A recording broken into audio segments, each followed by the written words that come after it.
No DQ Galaxy. We are live with a recap of Monday Night Raw for Monday, March 11th, 2024. We continue on the road to WrestleMania. A couple more matches were set up for the big event. More on that shortly. Let's get to the Raw recap. Shout out to everybody watching this. We opened up the show with footage of rapper Travis Scott arriving. Celebrities always appearing on Raw now and then. It's a fairly common thing. We had Drew McIntyre come into the ring for a promo to start off the show, and he talked about how Seth Rollins just had to accept the tag team match with Roman Reigns and The Rock for WrestleMania. Drew called Rollins a junkie who just had to get that fix. He said that he expects a handwritten thank you card from CM Punk because he's the only person keeping Punk relevant. You see, the crowd was chanting "what" at McIntyre, and McIntyre responded. He said, "Say what if the people are glad he took out CM Punk." And of course, they did say what.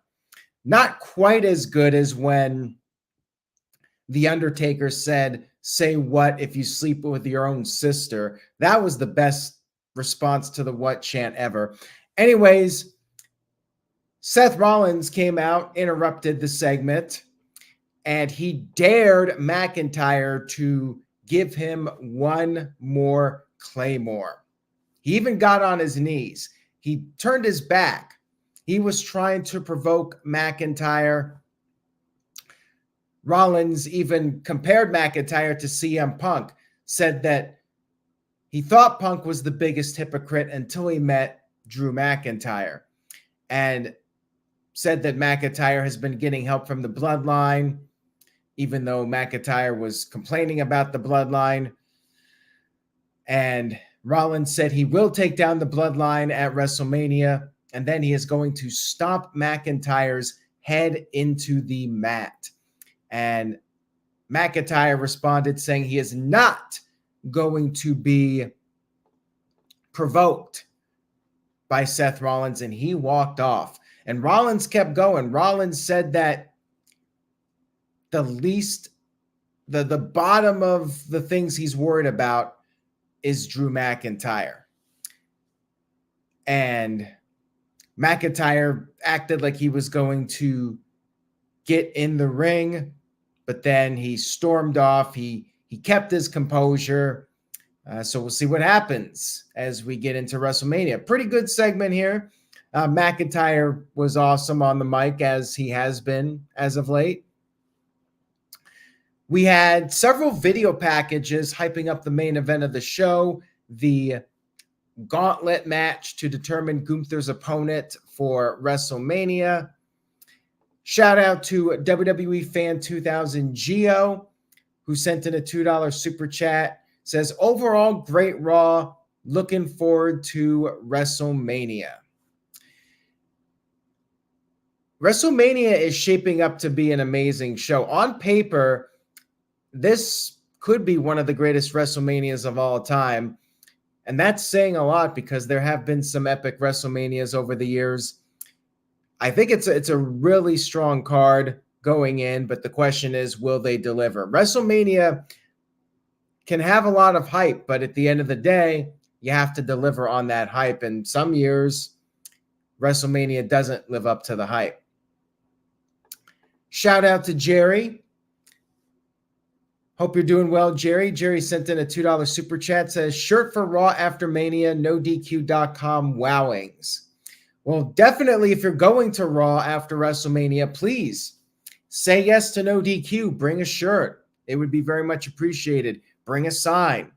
Get No DQ publicized on TV. Anything would be very much appreciated. Thank you for that, Jerry. And now we get to our first match of the evening, which was Becky Lynch versus Liv Morgan. Good match here with the two of them. Back and forth, competitive. Liv hit not one but two code breakers. Becky was able to kick out, and then Liv powerbombed Becky off the apron to the floor, got Becky back in the ring, went for the cover, but Becky kicked out. The crowd was chanting, "This is awesome." Becky came back, hit a manhandle slam, but Liv was able to roll to the outside. And then after the commercial break, they countered each other's submissions. Liv hit the Oblivion, but Becky fell to the outside. And then Becky recovered. She got back in, and she eventually picked up the win with the manhandle slam. So Liv definitely got in a lot of offense. And after the match was over, Rhea Ripley came into the ring, congratulated Becky, but warned Becky that Becky better show up 100% or else she'll be a disappointment to everyone. And Becky responded by saying, when people doubt her, she is great. Pretty standard post-match promo here with them, but the match with Liv Morgan and Becky Lynch was very good. Tyler Smith, TJS, sent in a $2 super chat. Thank you for that. Says, I am on a work trip and will be expensing this super chat. Well, thank you for that, TJS. Hope you're doing well. Take care, my friend, and let me know if you're going to SmackDown in Memphis on Friday with The Rock. Curious to see if you're going to make the trip out for that.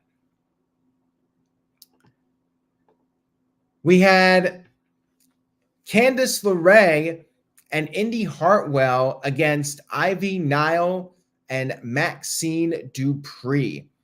Now, this match was more an angle than a match.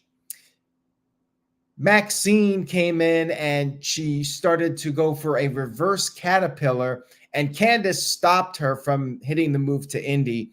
Candice basically turned heel. She got in Maxine's face, started trash talking, said that the people boo Maxine because she doesn't belong. The girls in the locker room talk about her. The internet hates her.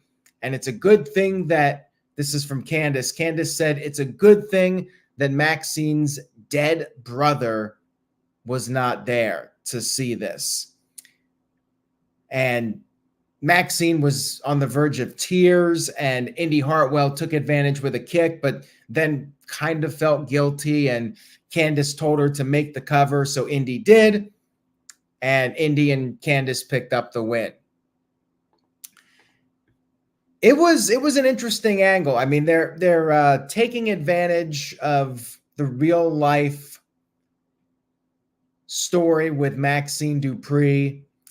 And it's interesting. It's definitely a bit of an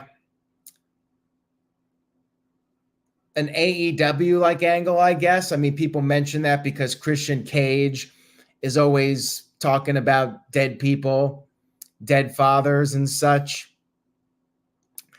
But, I mean, I think Candice needed this. Like, her and Indy were going nowhere, and, you know, they could have Indy like kind of be uncertain, and maybe eventually she goes to the dark side. But Candice, for sure, I think really needed some sort of change. And I think it can only help Maxine and make people more sympathetic towards her. So I am intrigued by this angle. Shout out to Hamp Cano, who sent in a $5 super chat. Thank you for that, Hamp. I very much appreciate it. There's the thumbs up for you.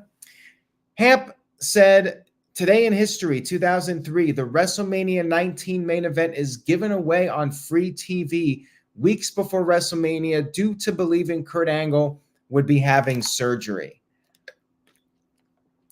That match was not even a sure thing. Kurt Angle was messed up, but he did make it for WrestleMania, and then it was Brock Lesnar who got hurt at WrestleMania doing that shooting star press. And then Angle would have his surgery. He'd come back, but he'd still be having issues. And Angle would be injured. He'd come back. He'd be injured. And we all know what happened. He eventually left WWE. I mean, he was just banged up for several years there in WWE. We had the tag team announcement from general managers Adam Pearce and Nick Aldis. Now, some people thought this was going to be the announcement of the titles being split, but instead, they announced that there will be a 6-pack ladder match for the tag team titles. Damian Priest and Finn Balor will be defending against 5 other teams. Now, of course, Judgment Day, not happy about this whatsoever. I wish they would have done some sort of angle to set this up, you know, maybe have Judgment Day beating up all the teams, like attacking them backstage or something to justify them basically being put in a situation where the odds are greatly against them. Now, of course, we know real life reason why this match is happening, so you can get 12 guys on the WrestleMania card. I mean, let's be real here. And people are already speculating on what could potentially happen. Like, will one team grab the blue titles? Will one team grab the red titles? And we have the titles split that way. A lot of people are thinking that. And looking at the matches, we have qualifying matches. Awesome Truth against Indus Share. I mean, that pretty much punches the ticket for Awesome Truth. And then, as Jerry pointed out, interesting choice, DIY versus Creed Brothers. That one is harder to predict, but I would think that DIY will get the opportunity. And then we have New Day versus Otis and Tozawa. New Day basically punching their way into WrestleMania. And then I'm guessing we're going to have 3 SmackDown matches to determine the other teams, or the other 2 teams, because we'll have 3 there and then 2 from SmackDown. We had R-Truth showing up. Now, R-Truth, of course, did not get the memo. He was supposed to be doing some kind of media, but he was there. So Damian Priest demanded a match with R-Truth, and that was set up for later. And then we had Michael Cole doing an in-ring interview with Cody Rhodes. They showed the footage from SmackDown with The Rock, and Cole wanted to know, why did Cody slap The Rock? And Cody said that it feels good to slap the boss. Rock, of course, is on the TKO board. And Cole asked, why did Cody agree to the tag team match for WrestleMania? And he asked about Rollins. Can Cody trust Seth Rollins? Michael Cole did bring up how Rollins was the only guy Reigns did not beat during his title run. And Cody said people change. And he has respect for Rollins, and he's willing to work together. Cody admitted he's nervous. He talked about his story again. He brought up the fans, doing it for them, doing it for his family. He got emotional talking about his mom and his dad. He brought up his number 1 fan, Brandy Rhodes, and said the story is beyond him, but it's up to him. And he's letting Reigns know that a year ago, they were in the 3rd inning, but now they are in the last inning. And he said that Cole will have the honor to announce a Rhodes for the first time as undisputed WWE champion, and the story will be finished at WrestleMania. And then Cody shook Michael Cole's hand. They hugged. And I liked the promo. Cody did a great job here. You know, some people don't like the whole crying thing. It's not everybody's cup of tea, but Cody knows how to work everybody and get people emotional. And I enjoyed it. I thought it was well done. Shout out to Walter Cruz. There's a thumbs up for you, Walter. Walter sent in $5 via Super Chat. He says, I'm going for Awesome Truth to win. Even though R-Truth blocked me on Twitter, I have no idea why. And Cody's promo was awesome. He got very emotional. I'm going to have to look at your feed and search R-Truth on your feed and find out why he blocked you. There must be a reason. R-Truth is the most likable guy in the world, pretty much. So what did you do to piss him off? Maybe he just doesn't like your product. I don't know. Who knows with R-Truth? I mean, maybe he thought you were somebody else. You know how R-Truth is. But thank you for that, Walter. And D. Martin 5th sent in a $5 super chat. Thank you for that, D. Martin. He says, I just thought about this, but should Cody win the title at WrestleMania? His story is only beginning. Well, it's the end of one story and the start of another. He wins the WWE title. That wraps up the book of Cody chasing the title. And then he starts a new book, which is the book of Cody defending the crown, defending the kingdom. So it's just two different stories in the book of Cody Rhodes. Are they two books or are they different chapters? That's for you to decide. We had Becky Lynch and Liv Morgan backstage shaking hands. All was good with them. But then Nia Jax attacked both of them and put Becky Lynch through a table. And then later on, Becky challenged Nia to next week's Raw in a last woman standing match. Just something for Becky Lynch to do heading into WrestleMania. I mean, pretty obvious Becky will win that one. We had a tag team match, Kabuki Warriors versus Shayna Basler and Zoey Stark, a match that, quite frankly, I think should have been at WrestleMania, have a women's tag team title match. It was a pretty solid match. And one interesting thing about this show is that we had 3 women's matches in a row. And we pretty much got to the 3rd hour of Raw before we even had a men's match, which I cannot remember the last time that happened. So this match was back and forth.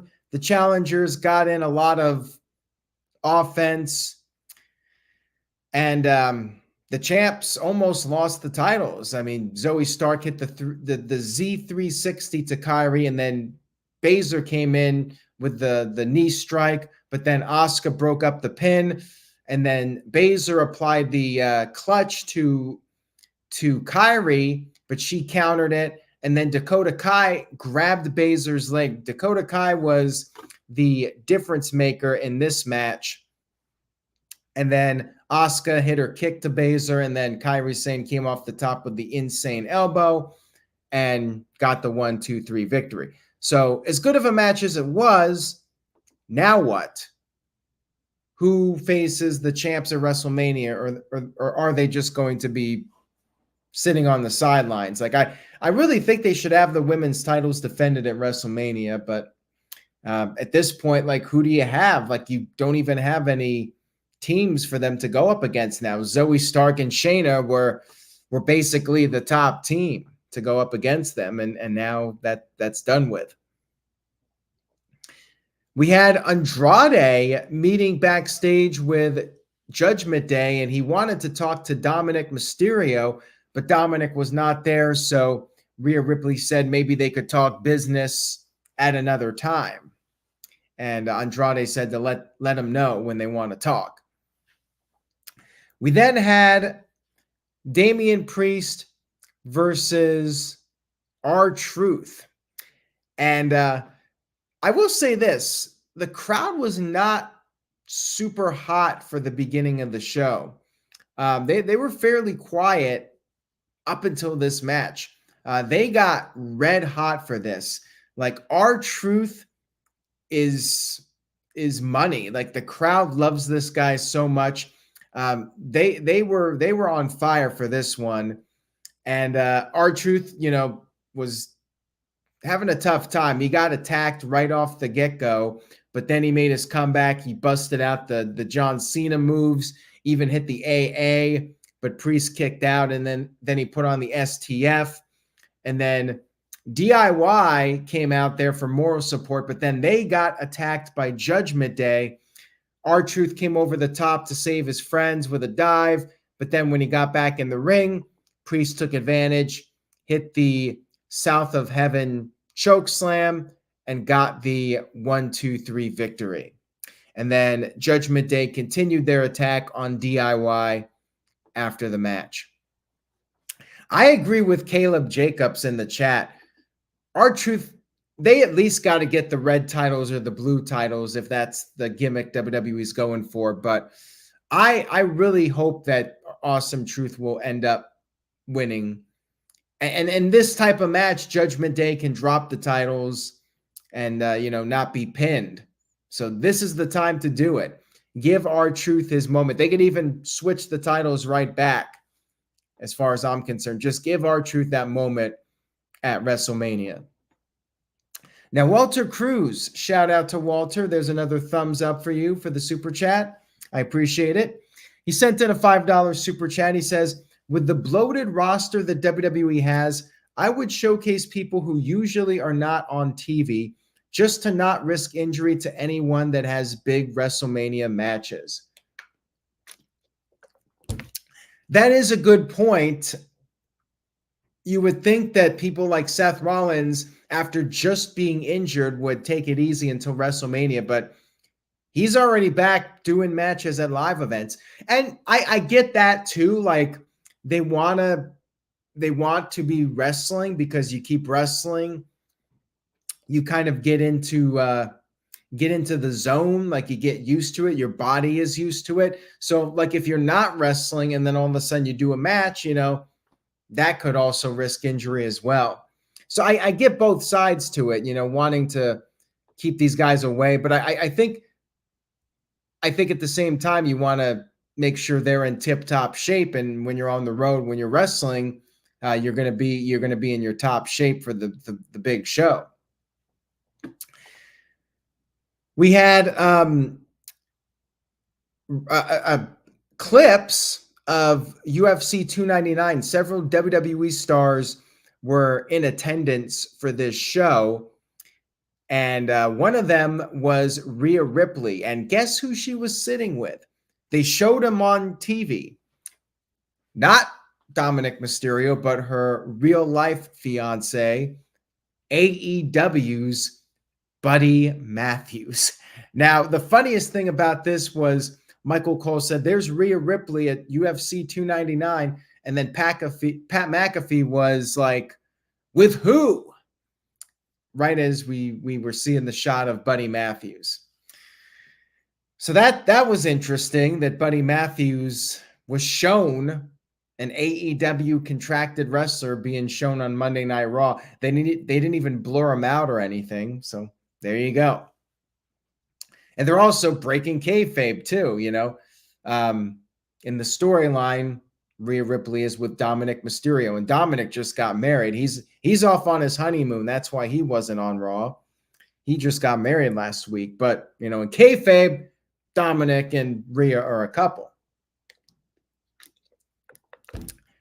We had Jey Uso come to the ring for a promo, and this was straight to the point. Nothing too lengthy. I mean, basically, Jey Uso came out there, said he came to Raw for a fresh start, but the bloodline, Jimmy Uso, they won't let him go. So he proposed brother versus brother, twin versus twin, Uso versus Uso at WrestleMania. And if Jimmy accepts, Jey is going to knock the yeet out of his ass. It was to the point. Kept it short and sweet. Jimmy can accept, and then we can get the longer promo from them next week or 2 weeks or whatever. We still got several weeks left until WrestleMania, but at least we're moving forward now, and we got the challenge issued for WrestleMania. All right, and now we have our final match or matches, depending on how you want to look at it. We had the Gauntlet match to determine Gunther's opponent at WrestleMania 40. Ricochet and J.D. McDonough started off the match. J.D. got in quite a bit of offense. Spanish Fly, Brainbuster. Ricochet kept kicking out. And then after the break, Ricochet finally got the win with a comeback, came off the top with a shooting star press. 1, 2, 3. He advanced. Bronson Reed was next. Ricochet tried to go right after Reed and bring the fight to him, but the momentum did not last. And Ricochet had a good showing here, but ultimately fell victim to the tsunami. And then next was Sami Zayn. And he had a hot start, but then Reed took control. And then suddenly, Zayn was able to pick up the win with a sunset flip powerbomb out of the corner. Reed was pissed off. Reed beat the crap out of Zayn, came off the top of the tsunami, and then Shinsuke Nakamura came out there, took advantage of a weakened Sami Zayn, but Zayn was able to counter the Kinshasa multiple times, and it was competitive for a while. But eventually, Zayn was able to put away his longtime rival with the Helluva Kick. And then finally, we had Chad Gable. And Gable did not want a cheap victory. He told Zayn to get up. He helped up Zayn, gave Zayn a minute to recuperate, and they had their match. Gable delivered several German suplexes. He applied the ankle lock on the outside, but then Zayn broke out and Gable crashed into the steel steps. So that gave Zayn a little bit of an opportunity. And after the commercial break, Gable started yelling, "I need this." He applied the ankle lock. Zayn was able to get to the rope. And Zayn went for the Helluva Kick, but his knee was hurting. His leg was hurting. So Gable took advantage, reapplied the ankle lock, and then turned it into a German, went up top, missed the moonsault. Zayn hit the Helluva Kick, could not make the cover right away, and Gable reversed the pinfall attempt. However, Zayn kicked out. This was very well done sequence here. Gable then went for the Chaos Theory. Zayn kicked out. Gable applied the ankle lock again, and Zayn reversed it, got the 1, 2, 3 victory. Hell of a match here with these two guys at the end, and I think everybody looked pretty good. I mean, as Walter pointed out, I think Nakamura probably looked the weakest of everybody in this, but they've kind of given up on the push with him right now. So Chad Gable comes up a little bit short again. Ultimately, I think Zayn's the right choice since we've already seen Gable, and they kind of missed the boat with Gable. The thing is, Gable, if Gable was going to get this opportunity, they should have kept him hot. Like, he cooled off after those matches they had in late 2023. And with Zayn, Zayn is still one of WWE's top tier guys. He's higher up on the totem pole. So I think Zayn was probably the right choice here. And after the match, Gable showed the sportsmanship. He helped up Zayn. They hugged. Gunther came out there, and it was officially confirmed.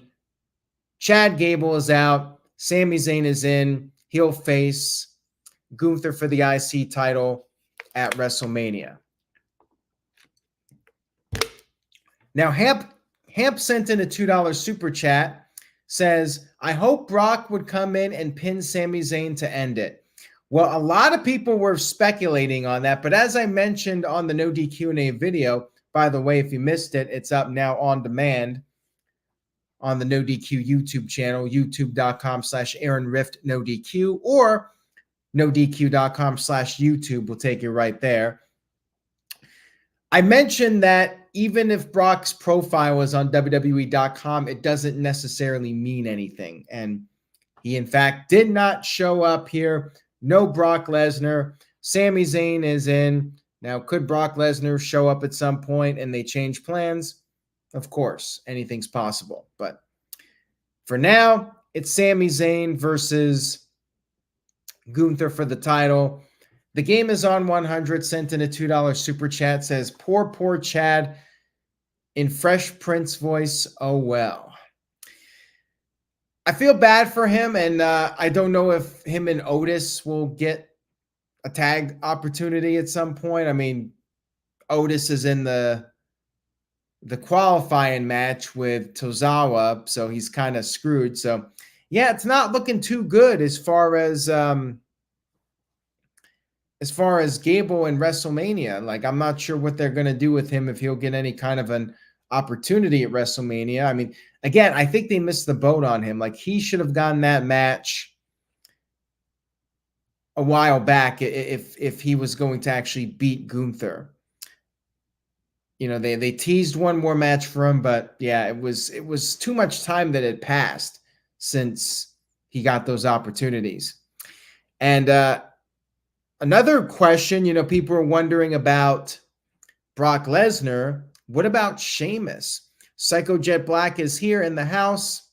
Thumbs up for Psycho. Said, what's going on with Sheamus? Is he injured? Well, the reports were that he was injured, but people are wondering what the hell, because this week Sheamus disabled his Twitter/X account. And now people are wondering what's up with that. There's been rumors about his contract that it's coming up soon. Is Sheamus going to leave? He felt like a WWE lifer, you know, Triple H guy. But Big Show felt like a WWE lifer. Mark Henry felt like a WWE lifer. Edge, Adam Copeland felt like a WWE lifer. So, you know, anything can happen. Maybe Sheamus wants to do something else, wrestle in Japan, wrestle for AEW. We'll have to see what happens. Maybe Sheamus legitimately feels underappreciated for having banger after banger after banger and not really being pushed more. So who knows what's going on with Sheamus, but hopefully he's okay. And, you know, this is just him trying to get his name out there and get the headlines. You know, that could be what it is. But whatever the case is, I miss seeing Sheamus on television. Hope we get to see him back pretty soon. So all in all, I thought Raw was pretty solid. The Gauntlet match was the highlight of the show, and R-Truth as usual. I mean, most of the time, R-Truth is typically still in the show these days. Drew McIntyre, great as always. We had a few matches set up for WrestleMania. So I give the show a B. It was a good Raw. Not a top tier Raw, but solid build for WrestleMania. And I did enjoy it overall. Thank you all for tuning in tonight. I very much appreciate it. If you liked the video, please give it a thumbs up on YouTube. Buy a shirt. You can get this shirt and many others at nodq.com/merch. Hamp Connell did not like Raw, but Hamp is our resident modern WWE product hater. So there you go. And R-Truth, if you're out there and you're somehow watching this, which you're probably not, but if you are, unblock our friend Walter Cruz. He's a good guy. Take care, everybody. Enjoy your week. No DQ reviews, 7 p.m. Eastern, 4 p.m. Pacific, Tuesday night, 1 hour before NXT. Tune in for that. Say yes to nodq.com, and I will see you all next time.